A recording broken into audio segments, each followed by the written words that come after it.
voudrais faire ce qui est juste de faire. Je voudrais remercier premièrement le Seigneur qui me permet de pouvoir vous parler aujourd'hui. Alléluia. Non, ce n'est pas un acquis, c'est une grâce et un honneur que Dieu nous fait de pouvoir parler à ses brebis. Alléluia. Je voudrais dire merci à mon époux, le pasteur Gélil Dorigo, qui est certainement connecté et qui va me dire tout à l'heure, j'ai dû quitter le live parce que tu pleurais. Merci Doudou pour de me lâcher, de me relâcher dans mon destin. Je voudrais dire, pour finir, merci à la femme de Dieu. Je l'appelle Yaya. Oui, chez nous en Afrique centrale, Yaya veut dire grand frère, grande sœur. Amen. Ce n'est pas, comment dire, ce n'est pas pour faire genre. Alléluia. Non, ce n'est pas pour faire genre, c'est pour remettre les choses à leur place. Parce que je crois que la Bible n'a pas commencé avec nous. Donc, quelle que soit la mesure d'onction que tu as, si tu ne sais pas respecter les aînés, tu n'as pas droit à être vu.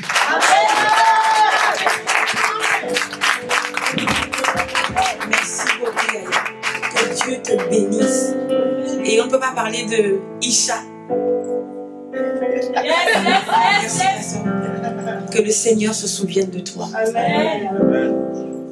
Nous allons lire la parole. Je voudrais lire la parole de Dieu dans le livre de Marc 14, qui est notre verset de base, à partir du verset 3. Comme Jésus était à Béthanie dans la maison de Simon le lépreux, une femme entra pendant qu'il se trouvait à table et tenant un vase d'albâtre qui renfermait un parfum de nard pur de grand prix, point virgule, et virgule. Ayant rompu le vase, virgule, elle répandit le parfum sur la tête de Jésus. Quelques-uns exprimèrent entre eux leur indignation. À quoi bon perdre ce parfum? On aurait pu le vendre plus de 300 deniers et les donner aux pauvres. Ils s'irritaient contre cette femme. Mais Jésus leur dit, laissez-la. Pourquoi lui faites-vous de la peine? Elle a fait une bonne action à mon égard, car vous avez toujours les pauvres avec vous, et vous pouvez leur faire du bien quand vous voulez, mais vous ne m'avez pas toujours. Elle a fait ce qu'elle a pu. Elle a d'avance embaumé mon corps pour la sépulture. Je vous le dis en vérité, partout où la bonne nouvelle sera prêchée, dans le monde entier, virgule, on racontera aussi en mémoire de cette femme ce qu'elle a fait. Non, on ne parlera pas d'elle, mais on racontera ce qu'elle a fait.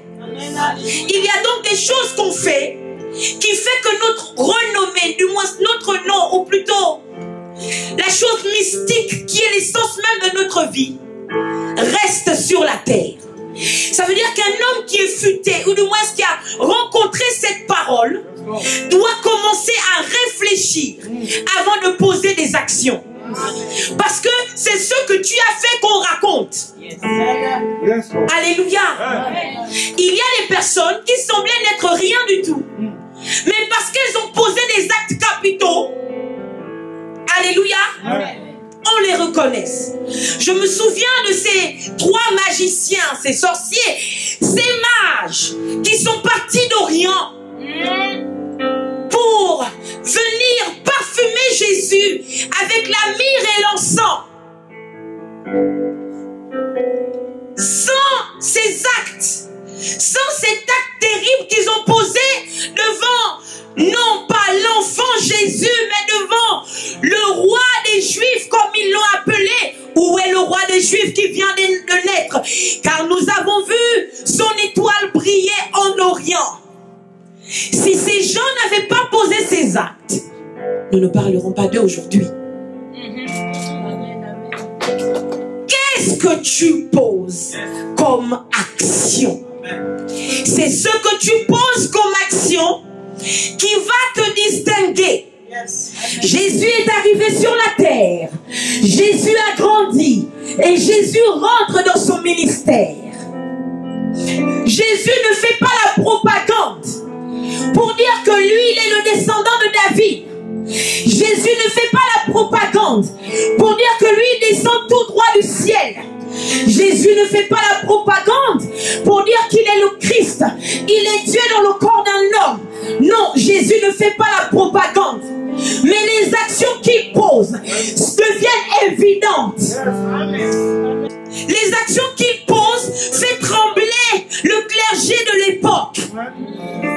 Les actions qu'il pose, mon Dieu, le révèle tel qu'il est. Bartimée savait qui il était à cause des actions qu'il a posées. Et là, il dit, Jésus, fils de David. Quels sont les actes que tu poseras aujourd'hui? Alléluia.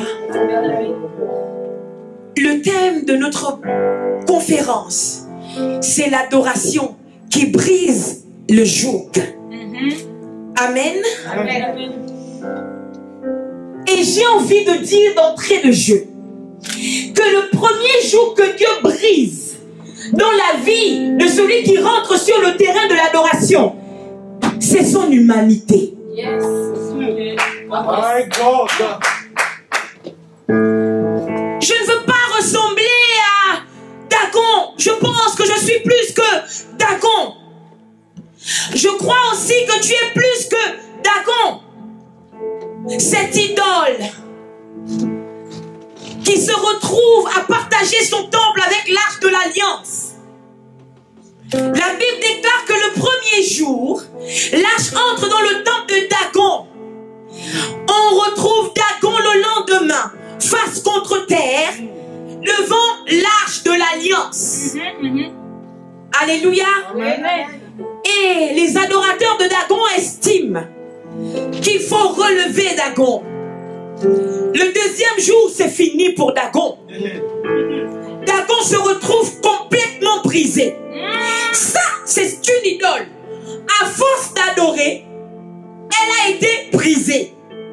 Mais toi, depuis que tu adores, as-tu déjà été brisé? Toi, depuis que tu te dis adorateur, as-tu déjà été brisé? La première chose que Dieu veut briser à l'intérieur de nous, c'est notre humanité. Cette partie de notre humanité qui nous éloigne sans cesse de lui. Pourquoi? Parce que l'adoration est le seul moyen, je dis bien le seul moyen que nous avons de ressembler à Dieu. Amen, amen, amen. Et celui qui ressemble à Dieu est un Dieu. Amen. Celui qui ressemble à Dieu est un Dieu. Il dit, nous sommes transformés en la même image. Amen. Ça veut dire que Jésus nous introduit dans l'adoration pour que nous puissions lui ressembler. Amen. Je veux le dire mieux, pour que nous puissions reprendre la place que nous avions avant qu'Adam et Ève ne conversent avec le serpent. Je veux te le dire encore plus simplement.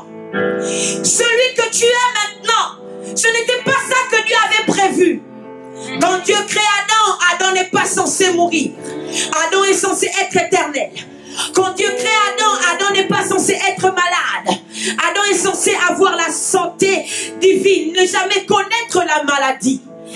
Adam perd tous ses attributs parce qu'il a péché. Alléluia. Amen. Et aujourd'hui on va me dire, mais Jésus nous a rétablis. Jésus nous a rétablis, mais on tombe encore malade. Est-ce que c'est faux? On tombe encore malade. L'Esprit de Dieu est à l'intérieur de nous, mais on tombe encore malade. Alléluia. On fait même pire qu'Adam. Il y en a qui meurent à 20 ans, 30 ans, 32 ans, 50 ans. Adam est resté jusqu'à 900 ans. Est-ce que vous comprenez? Ça veut dire que quand Dieu se rend compte de ce qui s'est passé et qu'il parle à Adam et Ève, du moins qu'il libère des malédictions entre griffes sur Adam, sur Ève et sur le serpent. Adam est quand même dans la capacité de résister à la maladie et de rester pendant longtemps. Nous sommes toujours malades parce que, en fait, c'est comme si Dieu ne peut pas vraiment l'extirper comme il le voudrait. Pourquoi? Parce que c'est notre géniteur, notre source, elle-même qui allait choisir de faire rentrer le péché ou la maladie dans son corps. Donc la seule solution pour nous, de repartir dans cette dimension où on ne tombe plus malade, où on ne meurt pas prématurément, c'est de nous mettre devant le miroir Dieu. C'est de nous mettre devant le Seigneur. Mais comment? En adoration. Quand nous adorons, nous sommes transformés en la même image. Quand nous, my living God, quand nous adorons, non. L'adoration est l'escalier qui te fait monter jusqu'à devant le visage de Dieu. Amen. Il y en a qui ont la possibilité d'arriver jusqu'à ses pieds. Il y en a qui ont la possibilité d'arriver peut-être jusqu'à son genou.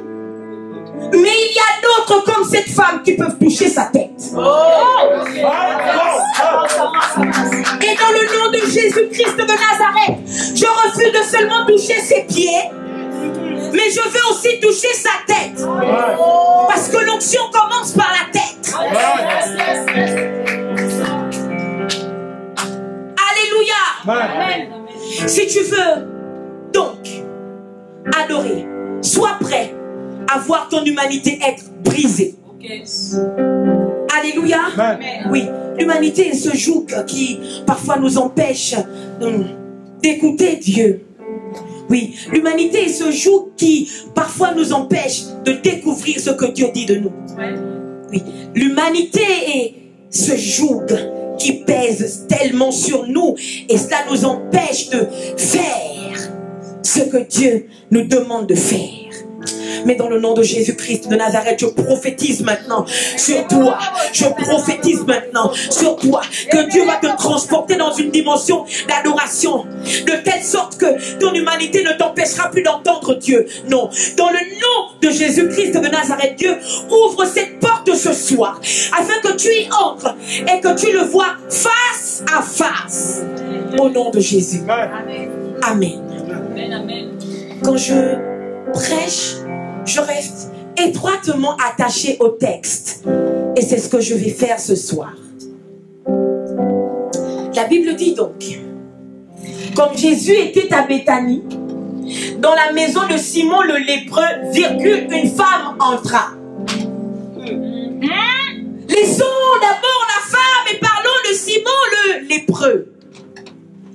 Cet homme était lépreux, bien-aimé dans le Seigneur. Et quand on sait ce que les écrits disent par rapport aux lépreux, c'est qu'ils n'avaient pas le droit d'être dans la ville. Mais ce monsieur avait une maison, mais pire encore, Jésus entrait chez lui pour manger. Donc tu n'as pas d'excuse. Quel que soit ton problème, tu dois tout faire pour que Jésus rentre chez toi. Amen. Tu n'as pas d'excuse. Si on disqualifiait les lépreux, ce Simon le lépreux en question, mon Dieu, son nom ne suffisait pas. On le distinguait aussi, my God, on le qualifiait aussi par sa lèpre. Donc son défaut était connu. Son problème était connu. Sa difficulté était connue. Sa situation était connue. Pourquoi ne pas tout enlever?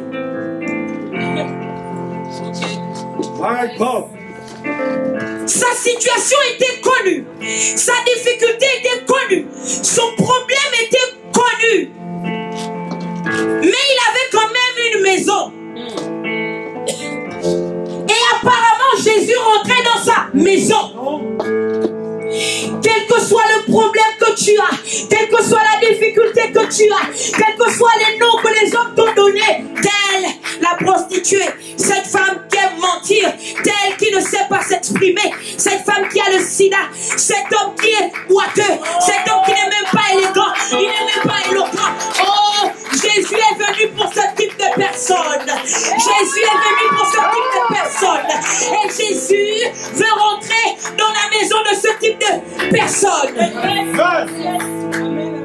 tu n'as pas d'excuse. Je ne peux pas faire parce que je n'ai pas encore ceci, je n'ai pas encore cela. Simon était lépreux, s'il te plaît, j'ai vu chercher ta maison. My God! C'est de rebos. Comme Jésus était à Béthanie dans la maison de Simon le lépreux, une femme entra pendant qu'il se trouvait à table. Mais mon Dieu, c'est pendant que Jésus est allé à table pour manger que cette femme est rentrée. En réalité, quand on mange, il n'y a rien qui peut nous déconcentrer. Et puisque c'était Jésus qui était rentré, je suis sûre que Simon le lépreux s'est arrangé pour que les mets soient d'un niveau. Alléluia. Et là, elle rentre.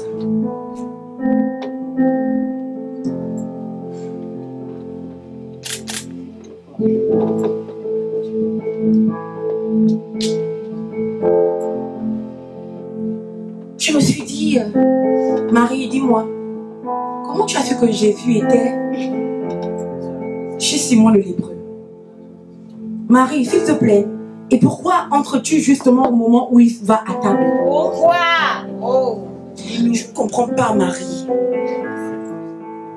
Pourquoi c'est à ce moment que tu entres avec le parfum, faut-il dire, ou plutôt l'onction? Où va-t-on? Est-ce que ce n'est pas... Serait-il possible de dire que Marie était ce type de personne qui... dont était le psalmiste David, qui dit tu dresses une table en face de mes adversaires. Tu oins d'huile. Ma tête. On va dire tu oins de parfum. Ma tête. Marie, entre à ce moment. Marie, comment as-tu su que Jésus était chez Simon le lépreux? Est-ce que c'est parce que Marie, en dépit de ses problèmes, de qui elle était, de la femme qu'on définissait, de comment on la voyait dans sa ville, Marie avait atteint cette dimension d'adoration qui faisait qu'elle était devenue comme un GPS capable de retrouver l'objet de son adoration, peu importe l'endroit où il est. Je ne comprends pas ces adorateurs qui disent que je cherche Dieu, je ne le trouve pas, mais mon Dieu, mon Dieu, mon Dieu, mon Dieu. Je ne comprends pas ces adorateurs qui disent que depuis que je prie, depuis que je chante, depuis que j'intercède, j'ai l'impression que Dieu ne me parle pas, je ne trouve pas Dieu, il ne me trouve pas. Oh, non, non, non. L'adoration te confère cette chose qui fait que quel que soit l'endroit où Jésus est, quel que soit l'endroit où Dieu est, tu sais le trouver. Parce que quand on est un vrai adorateur, l'adorateur, du moins, l'objet d'adoration nous attire. Et l'adorateur attire l'objet de l'adoration. Amen. Alléluia. Alléluia. Amen. Je vais le dire mieux.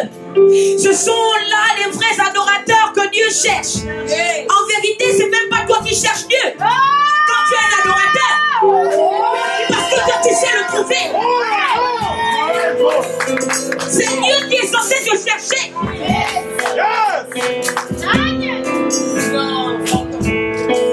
Alléluia. Marie était une femme, mon Dieu, hautement spirituelle. Elle n'a pas eu peur d'entrer dans la maison de ce lépreux. Elle n'a pas eu peur d'être contaminée par la lèpre de Simon. Mais alors, parce qu'un adorateur, au fur et à mesure qu'il adore, il y a une transfusion.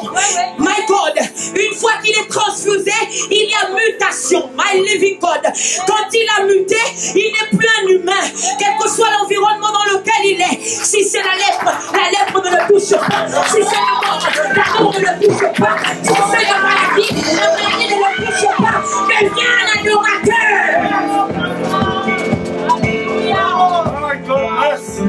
Elle n'a pas hésité à entrer dans la maison de Simon le lépreux. Elle n'a pas eu peur que la lèpre la touche.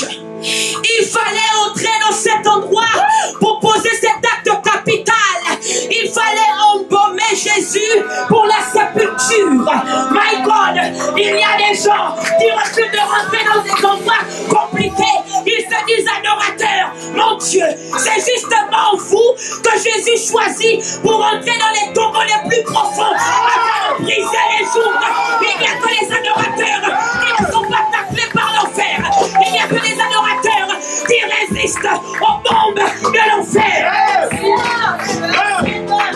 Pourquoi croyez-vous que Dieu vous cherche? Parce que c'est vous l'armée qui va résister à l'enfer dans ces temps de la fin.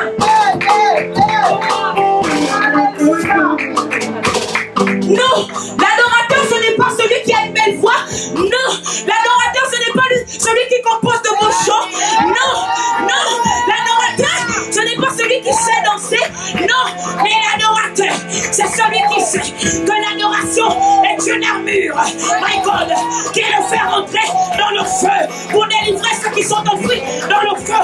Oh, je comprends pourquoi Jésus, je comprends pourquoi Shadrach, Meshach et Abednego ont été enfouis dans la fournaise ardente parce qu'ils refusaient d'adorer la statue de Nebuchadnezzar. Hey!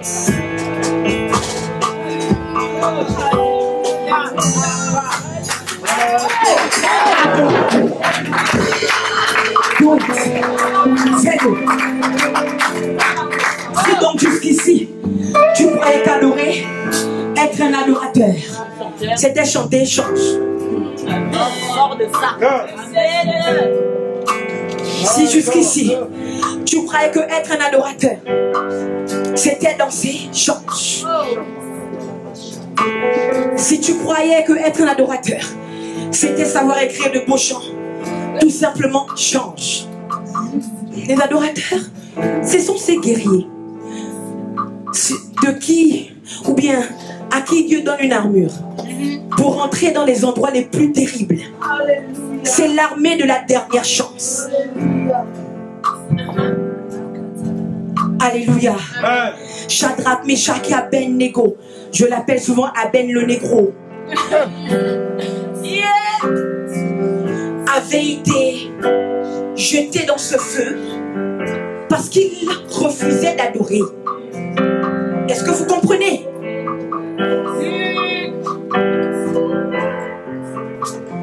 Ils refusaient d'adorer un autre Dieu que leur Dieu.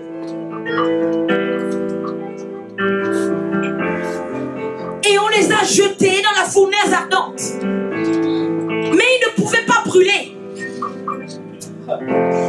Parce que lorsqu'un adorateur est en danger, le Dieu qu'ils adorent les transforme.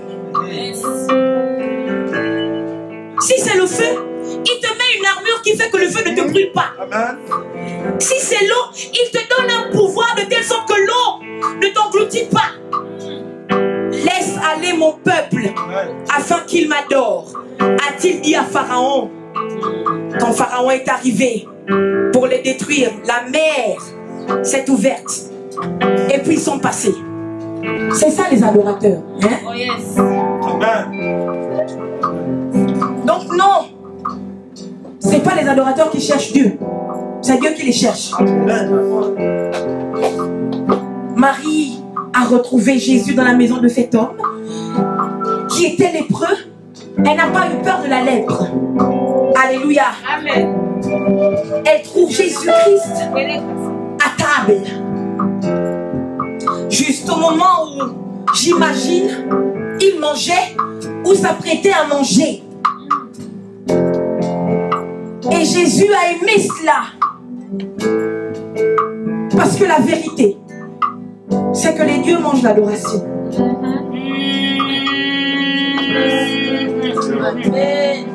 Alléluia. Les dieux mangent l'adoration. Les dieux aiment l'adoration. Quand on adore, on arrête Dieu dans tout ce qu'il fait. Les adorateurs ont un pouvoir extraordinaire. Alléluia. Le pouvoir d'arrêter Dieu dans quel que soit ce que Dieu fait. Yes. Dès qu'on adore, Dieu s'arrête. Le pouvoir de faire descendre Dieu, quel que soit ce qu'on fait, quel que soit ce que Dieu fait, quand on adore, sang. Alléluia. L'adoration qui brise le joug. Briser le joug de la peur. Briser le joug des accusations. Briser le joug de l'hésitation. Briser même le joug de l'ignorance de qui nous sommes en réalité. C'est ce que je suis venu faire ce soir par la grâce du Saint-Esprit. Elle tenait un vase d'albâtre, virgule, qui renfermait un parfum de nard pur de grand prix. Qui renfermait un parfum de nard pur? Donc il y a un nard qui n'est pas pur.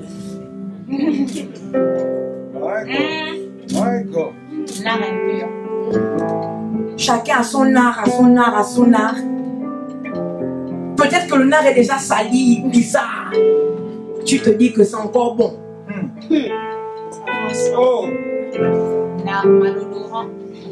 Jésus n'accepte pas des nards malodorants. Jésus accepte sur sa tête ce qui est pur.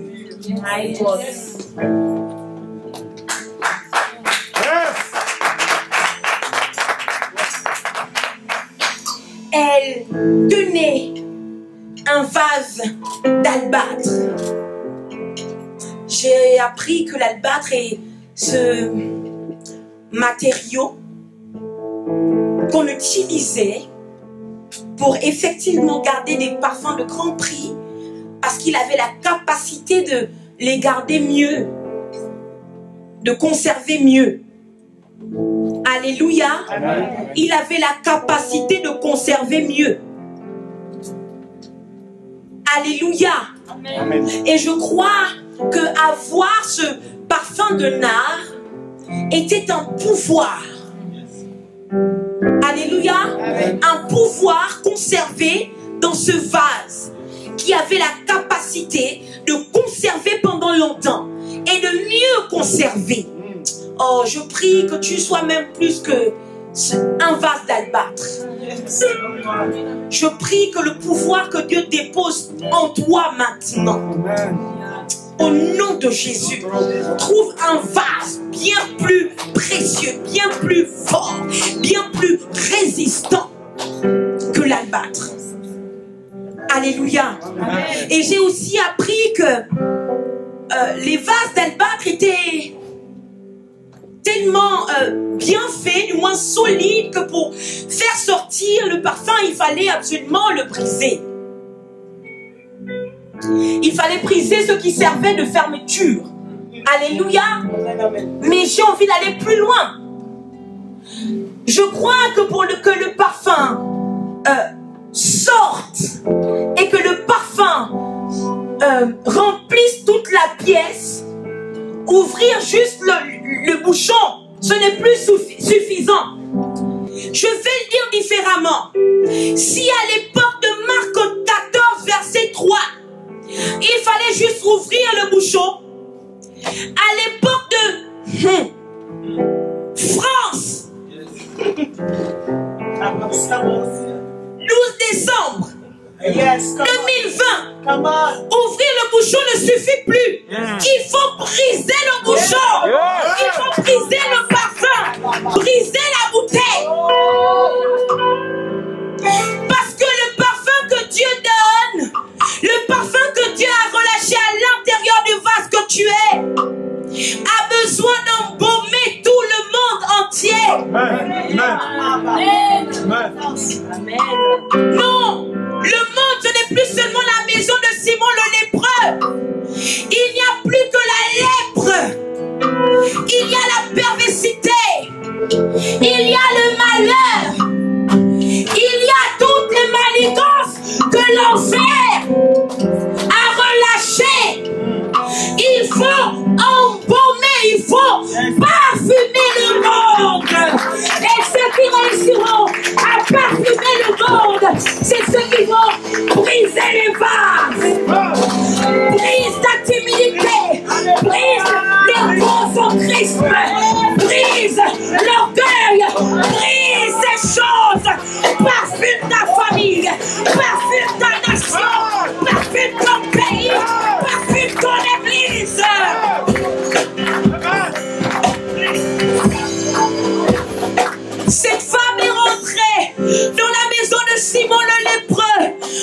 Dieu, si comme pour utiliser le parfum, elle ouvrait juste le bouchon, quand elle est arrivée, elle a brisé pour que toute la maison aussi sente le parfum en question. Brise.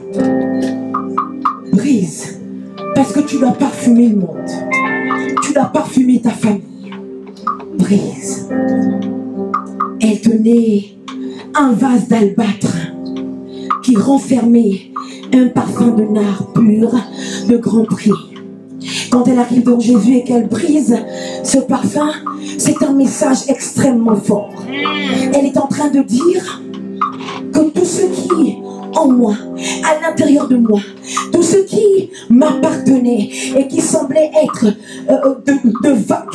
valeureux, qui semblait avoir une grande valeur, n'a plus aucune importance. Tout ce que je représente n'a plus aucune valeur devant toi, Jésus. Un adorateur qui ne sait pas se détacher de ce qu'il estime être précieux pour lui, ce n'est pas un adorateur, c'est un ambianceur. Et Jésus ne veut pas l'ambiance, il veut l'adoration. Parce que l'ambiance conduit le peuple dans le malheur, mais l'adoration conduit le peuple devant Dieu.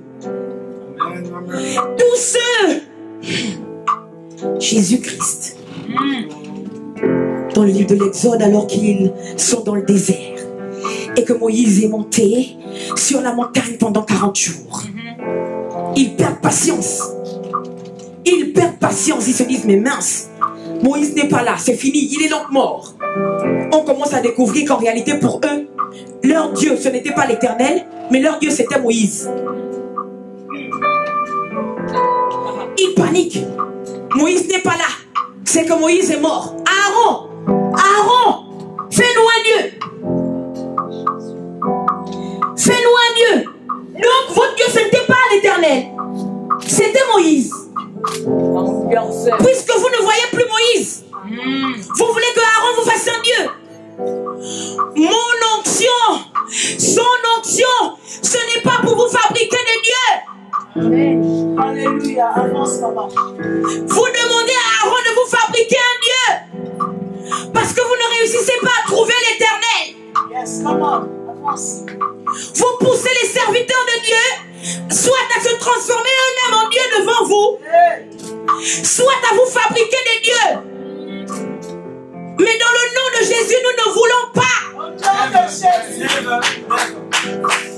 Aaron n'a pas été appelé pour vous fabriquer des dieux. Aaron a été appelé pour vous faire entrer dans la présence de son Dieu afin que vous ressembliez à son Dieu. Je suis Aaron et tu connaîtras mon Dieu. Amen. Au nom de Jésus. Amen. Et à tous les Aarons, résistez. Yes. Résistez à ces chrétiens qui ne veulent pas grandir. Yes. Résistez à ces chrétiens qui refusent de connaître l'Éternel. Résistez à ces chrétiens qui veulent vous pousser à grandir l'onction que Dieu a mis sur vous. Alléluia. Yes. Et ils ont enlevé tout ce qui était précieux sur eux. Les montres, Swarovski ou Guess. Ils ont donné à Aaron, tiens, fabrique-nous le veau d'or. Ils ont enlevé leurs alliances. Aaron, tiens, fabrique-nous le veau d'or. Pasteur, prends 50 000 euros, fabrique-moi un Dieu. Pasteur, prends tout mon compte bancaire, fabrique-moi un Dieu. Garde ton argent, garde tes cadeaux. Je ne te fabriquerai pas de Dieu. Mon onction n'est pas faite pour ça. Mon onction est faite pour faire descendre l'Éternel.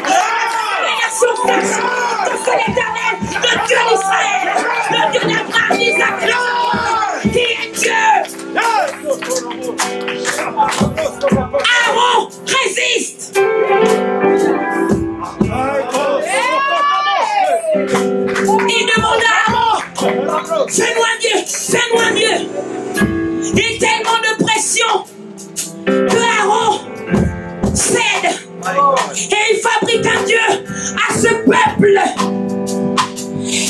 peuple arrive, mon Dieu, ils se sont dépouillés de tout leur or, non, de l'or qu'ils ont pris en Égypte. Quand l'Éternel arrive, alors qu'ils doivent partir la veille, Dieu dit à Moïse, dis aux femmes d'aller chez sa voisine égyptienne, d'aller demander des pierres précieuses, des choses précieuses. Et chaque femme égyptienne ont pris des vases précieux, des vases d'or. Elles ont donné à ces esclaves hébraïques. Et elles s'en vont, elles récupèrent.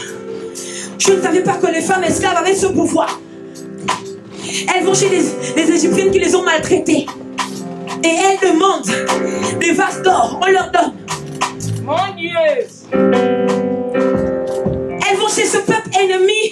Et ce peuple ennemi accepte de se dépouiller pour leur donner. Et quand elles s'en vont, mon Dieu, c'est ces mêmes pierres précieuses, ces vases précieux, cet or qu'ils ont gagné en Égypte, que Aaron a utilisé pour leur fabriquer un dieu. Les choses de l'Égypte. Non et non. Les choses de l'Égypte avaient de la valeur en Égypte. N'emmène pas ça à Canaan. Okay. Faut pas emmener les choses de l'Égypte dans l'église. Vous venez nous faire prier tous nos intestins et puis vous ne les changez pas.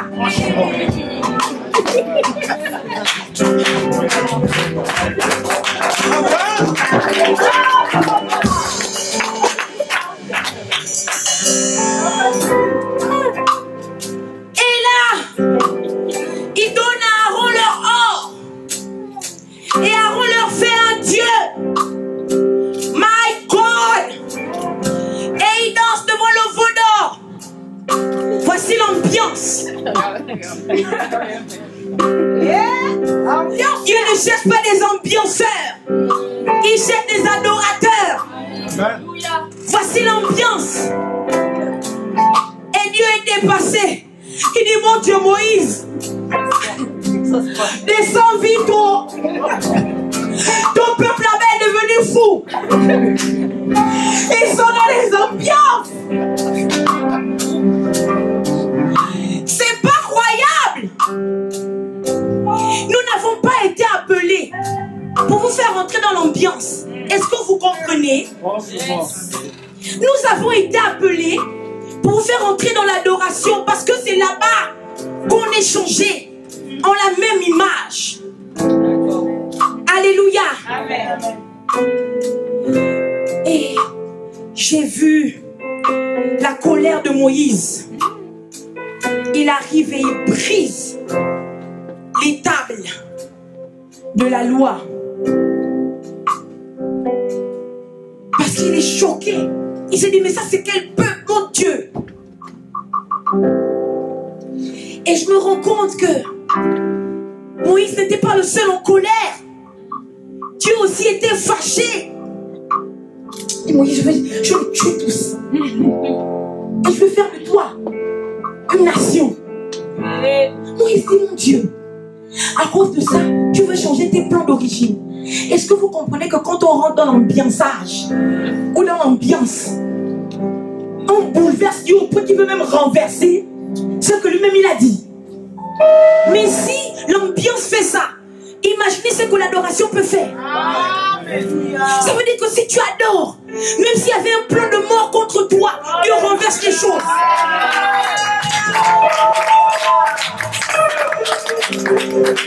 Et je vais te dire pourquoi l'adoration a un pouvoir. Et pourquoi l'idolâtrie est... Dieu a horreur de l'idolâtrie. Dieu dit, faisons l'homme à notre image, Genèse 1er, et à notre ressemblance, afin qu'il domine. Et Dieu donne la supériorité à l'homme devant toute la création. Alléluia. Dieu positionne l'homme. En fait, dans l'organigramme, c'est Dieu, ensuite l'homme, et puis toute la création. Et Dieu dit à Adam, multipliez-vous, assujettissez, dominez sur les poissons de la mer, sur les oiseaux du ciel, sur les animaux de la terre. En fait, Dieu livre tout le pouvoir de domination entre les mains d'Adam. S'il a créé Adam à son image, ça veut dire que quand un chien se retrouve devant Adam, il voit qui? Il voit Dieu, puisque Adam est à son image. Quand un lion se retrouve devant Adam, il voit Dieu. Amen. Amen. Mais qu'est-ce qui se passe quand on rentre dans l'idolâtrie? Dieu lui-même, il parle à Adam, il dit, tu ne te feras pas d'image taillée, ni des choses qui existent sur la terre ou dans le ciel ou dans les eaux. Tu ne te feras pas d'image taillée. Vous savez pourquoi? Parce que Dieu lui-même, il a déjà créé une idole. Il a créé une idole pour les animaux, pour la création, et cette idole, c'est l'homme. Parce que l'homme est à son image. Il dit au lieu que quand tu arrives devant l'homme, l'homme doit te dominer. C'est comme ça. Il dit à la panthère, il dit aux oiseaux, quand vous arrivez devant l'homme, voyez l'homme comme moi, parce qu'il est à mon image. Dieu lui-même était le seul qui avait le droit de faire une image pour que la création la regarde comme étant Dieu. Il dit à Adam, gère-moi le jardin, gère tout. Mais quand l'homme rentre en idolâtrie, ce que l'homme est en train de faire, c'est qu'il transforme Dieu en chose. C'est-à-dire que l'image de Dieu adore maintenant le bois. Donc il fait tomber Dieu de son piédestal, transforme Dieu en chose, et la chose devient Dieu. C'est pour ça que Dieu a horreur de l'idolâtrie. Tu ne peux pas adorer un animal. Tu ne peux pas adorer un arbre. Parce que tu es l'image de Dieu. Si tu adores un arbre, tu forces Dieu à tomber pour adorer aussi l'arbre. Dieu ne se laissera pas faire. Donc quand vous nous encouragez à vous faire des dieux, vous nous mettez en danger. Alléluia. L'adoration qui brise le joug.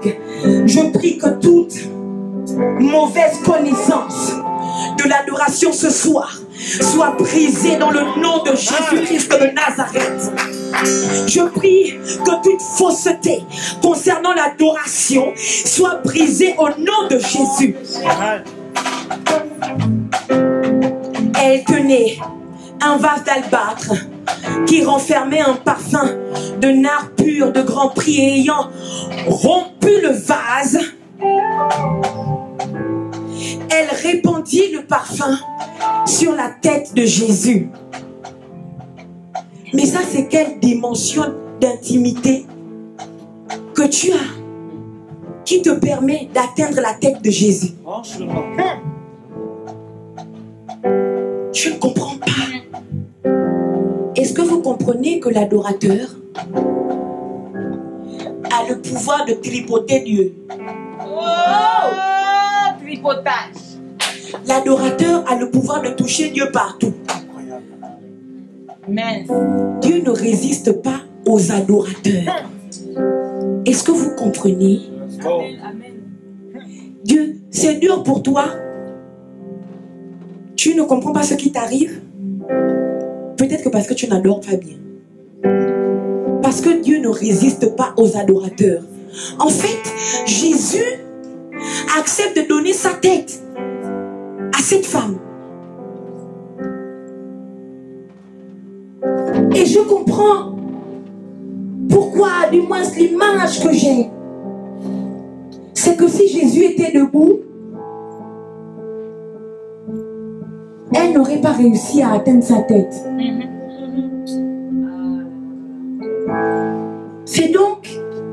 C'était donc le bon moment.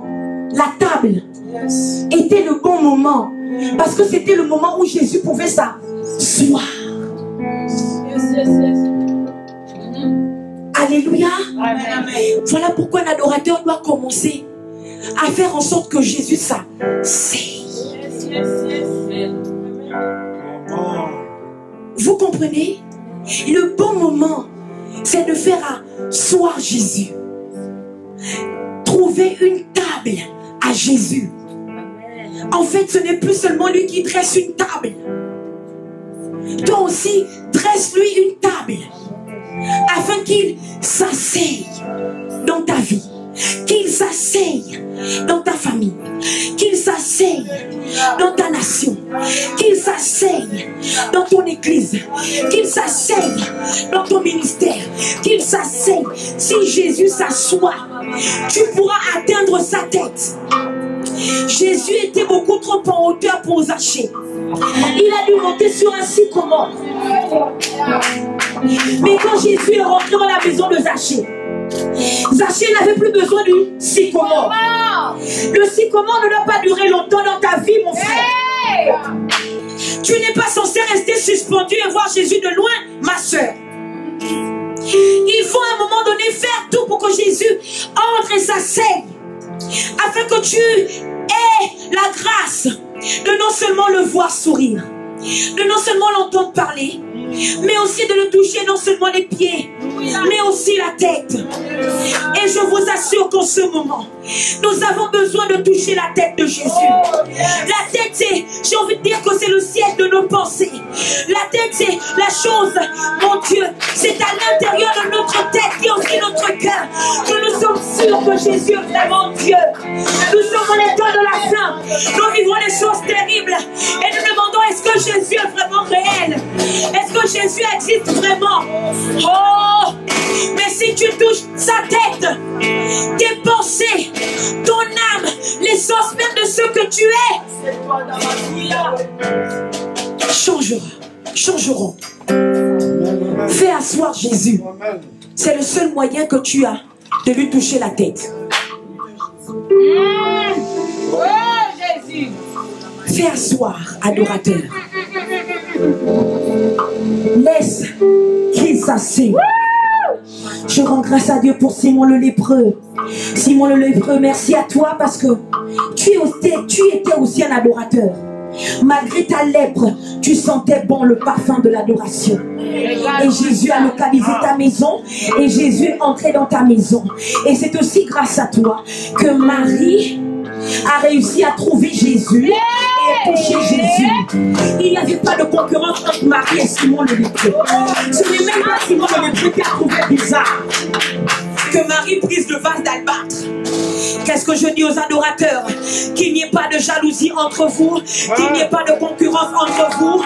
Si l'autre a réussi à faire entrer Jésus, l'autre doit réussir à le faire asseoir, et l'autre doit réussir à faire qu'on touche sa tête.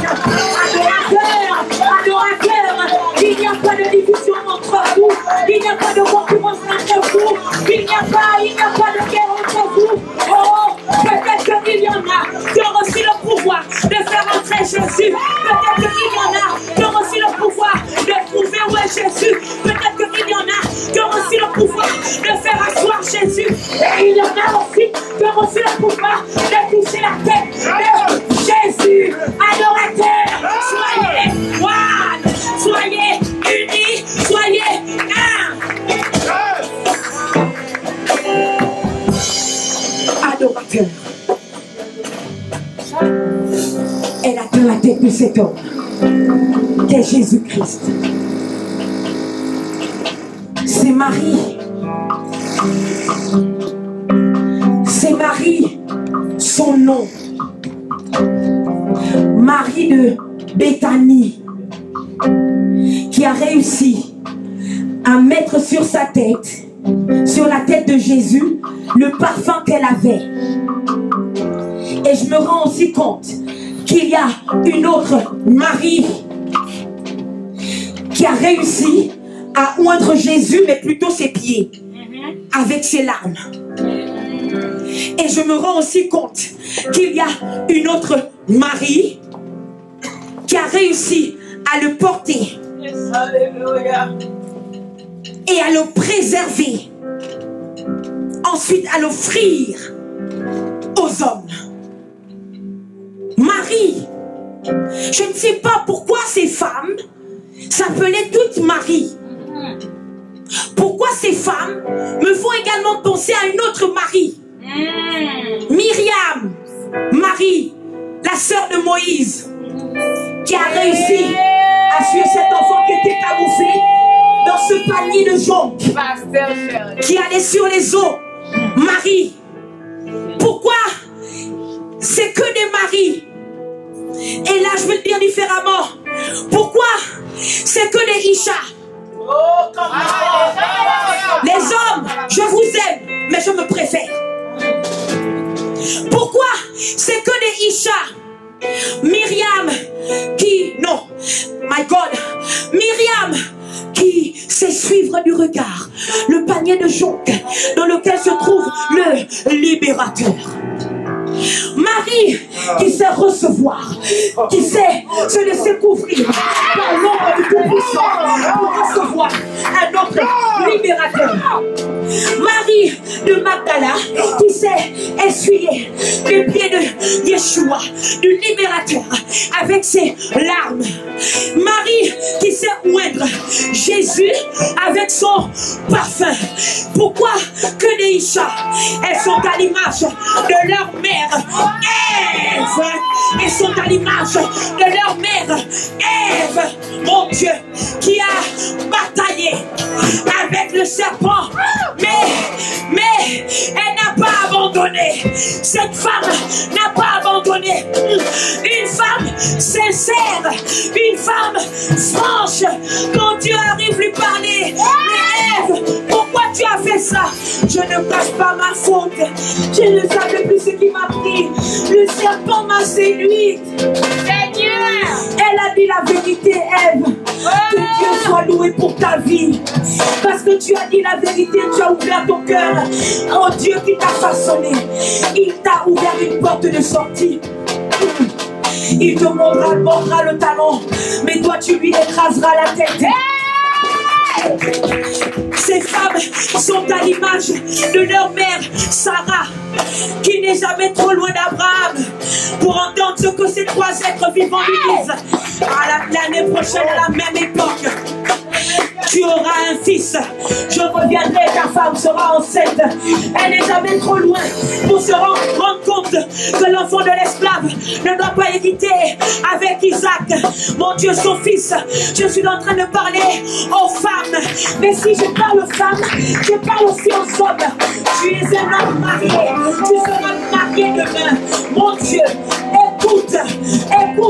Si Dieu a confié une mission à Isha, Dieu s'attend à ce que tu la couvres, que tu la protèges. La mission de Marie, la mère de Jésus, c'était de porter Jésus-Christ dans son ventre et d'accoucher. La mission de Joseph, c'était de protéger la mère de l'enfant, de protéger Marie afin qu'elle accomplisse aussi sa mission.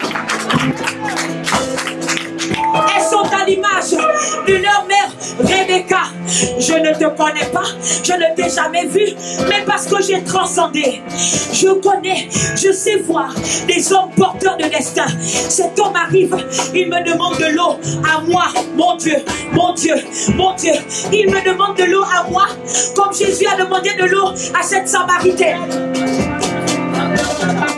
Il me demande de l'eau à moi parce que à l'intérieur de moi, j'ai donc quelque chose que je ne savais pas. Je ne savais pas que c'était important.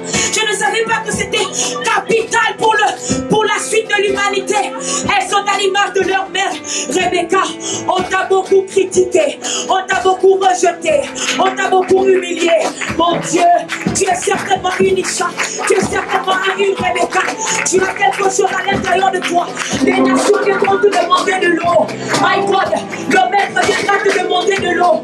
Oh, my living God, à l'image de leur mère Rebecca, qui savait sentir qu'à l'intérieur d'elle, il y avait deux nations, mais celle qui devait porter le flambeau de la royauté, le flambeau du pouvoir, c'était le plus petit. My God, elles sont à l'image de leur mère Rachel et Léa. Schéma des brosotomies, il faut le dire. Il faut le dire. Rachel et Léa, gloire à Dieu pour Léa. Mon époux a dit, sans Léa, il n'y aurait pas Judas. Donc il n'y aurait pas Jésus. Mais sans Rachel, Judas serait mort. Parce que sans Rachel, il n'y aurait pas de Joseph. My living God. Oh, Bien-aimés dans le Seigneur, je réalise que les femmes ont toujours été le précurseur des choses qui ont bougé l'humanité. Les femmes ont toujours été dans le plan de Dieu. La première chose aussi que l'adoration doit briser, c'est nos préjugés face aux femmes. Elles ne doivent pas prêcher. Elles doivent être mises de côté. Elles ne doivent pas être comme ci ou comme ça. Mon Dieu, c'est ce que ces hommes ont dit. My God, quelques-uns s'exprimèrent entre leur indignation. À quoi bon perdre ce parfum? Tu n'as pas le droit de faire ressortir ton parfum. Tu n'as pas le droit de montrer que toi aussi, tu as quelque chose de précieux pour Jésus. Tu n'as pas le droit. Ils parleront. Mais n'oublie pas, si tu dois retenir quelque chose ce soir, c'est que les femmes ont toujours été l'un des précurseurs du plan glorieux de Dieu pour l'humanité. Il sort du tombeau. Et encore cette Marie, oh. Il y avait Marie, la mère de Jésus, et l'autre Marie, celle de qui a été sauvée, sortie, celle de qui Jésus a sorti les 7 démons. Ce matin-là au tombeau. Pendant ce temps, Pierre, Jacques et Jean, ceux qui ont vu la résurrection de la fille de Jairus, ils dormaient chez eux. My God.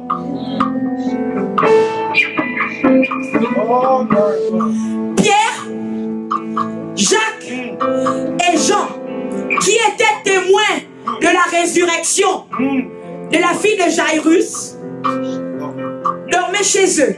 Mais Marie et l'autre Marie n'étaient pas témoins de la résurrection de la fille de Jairus, mais témoins de la résurrection de Christ. Vous voulez que je vous dise pourquoi? Dis-nous. Parce que Matthieu 16,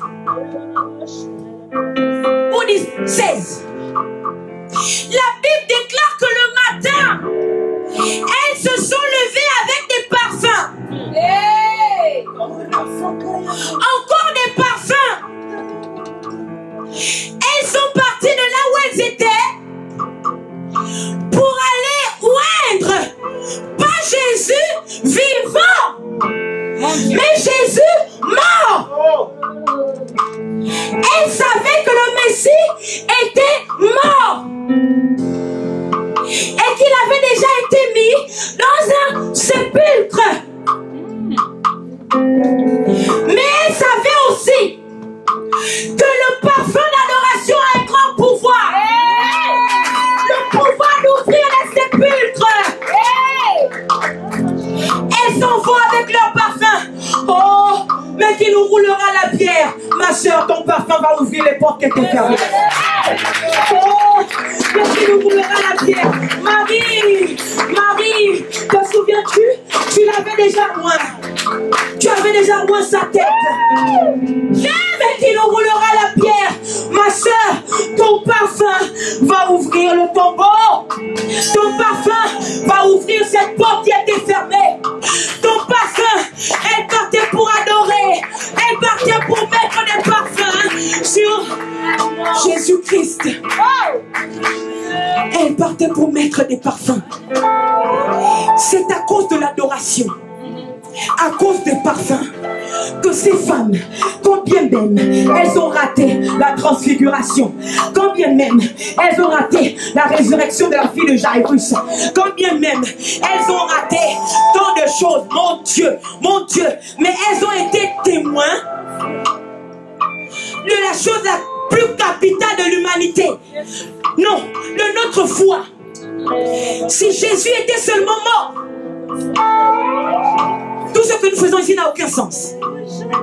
Mais Jésus est aussi ressuscité.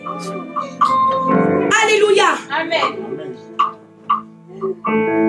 Alléluia. Amen. Elles ont pris ce parfum parce qu'elles ont adoré.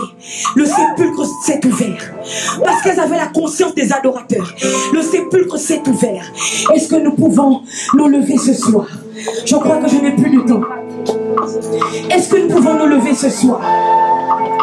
Je ne sais pas ce qui est fermé dans ta vie. Je ne sais pas quel est le sépulcre qui est fermé, dans lequel on t'a enfermé. I don't know, je ne sais pas. Mais je prie au nom de Jésus-Christ de Nazareth, que ce soir,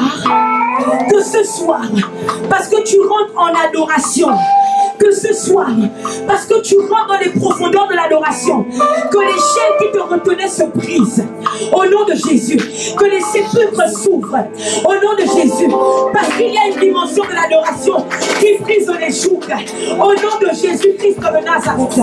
Que le pouvoir de l'adoration commence à briser le joug dans ta vie, commence à briser le joug dans la vie de ta famille, commence à briser le joug dans la vie de ta nation. Quel que soit ton nom, le nom de cette femme, c'était Marie. Quel que soit ton nom, rentre en adoration et atteins la tête du maître. Rentre en adoration et que les jougs se brisent.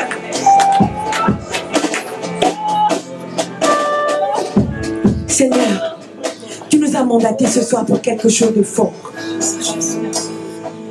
Seigneur, s'il te plaît. La Bible déclare dans le livre de Jean que ceux à qui la parole a été adressée, la parole les a appelés Dieu. Seigneur, que la puissance de l'adoration brise cette partie de notre humanité qui nous empêche d'être les dieux que nous sommes. Dans le nom de Jésus, que le pouvoir de l'adoration ouvre les sépulcres qui étaient fermés. Dans le nom de Jésus-Christ de Nazareth. Et par-dessus tout, s'il te plaît, l'adoration sans parfum, ce n'est pas de l'adoration. Je prie que chacun soit rempli à nouveau. Qu'un nouveau parfum tombe dans ta vie. Qu'un nouveau parfum tombe dans ta vie. Qu'un nouveau parfum, que tu sois ravitaillé en parfum pour pouvoir adorer le Maître, pour pouvoir moindre le Maître dans le nom de Jésus.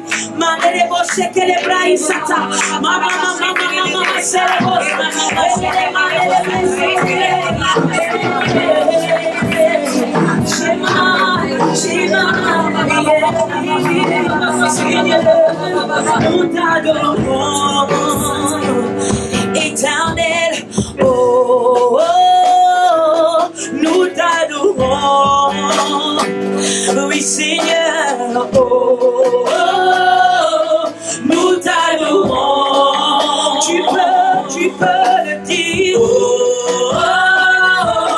nous t'adorons,